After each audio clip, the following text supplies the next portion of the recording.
Diwali vlog बना तो लिया था पर पोस्ट करने में मैं पूरे 2 दिन लेट हो गई। दिन की शुरुआत हुई थी सुबह की पूजा से।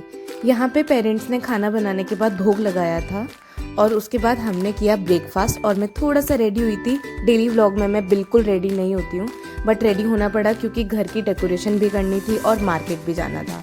तो घर की डेकोरेशन तो दिवाली वाले टाइम पर जितना करो उतना कम है। तो यहाँ पे मैं अपने पेरेंट्स का रूम सजा रही थी, संभाल रही थी, कुछ भी कह लो।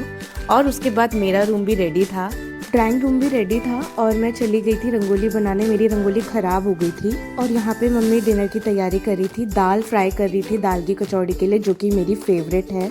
यहाँ पे दिए वगैरह सुखाए और पापा के रूम में वापस आई। मम्मी यहाँ समझा रही थी कि आज पूजा तूने ही करनी है, मैं कुछ नहीं करूँगी पूजा का। और यहाँ पे मैं तैयारी कर रही थी, मंदिर डेकोरेट कर रही थी। तो यहाँ पे मैंने पूजा की तैयारी कर ली थी। वहीं दूसरी तरफ पेरेंट्स लगे थे फुल ऑन खाने की तैयारी में। मम्मी पापा ने मिलके बनाया था और खाना बनाने के बाद हम लोग आ गए थे पूजा करने।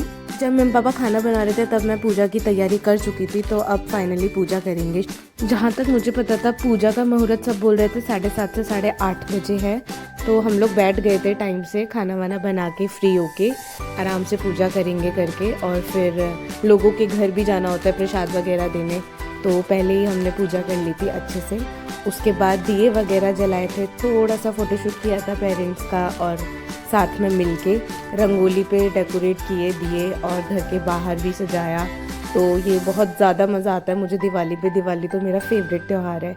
इसके बाद हम लोग जब बाहर गए थे तो भाई इतना शोर हो रहा था, बहुत ज़्यादा शोर हो रहा था। पर बहुत मज़ा आया फूलझड़ी देख के। तो मैं इतनी खुश हो रही थी छोटे बच्चों की तरह, क्योंकि मुझे बहुत मुश्किल से फूलझड़ी मिली थी। यहाँ पे कुछ भी नहीं मिले थे पटाखे के नाम पे।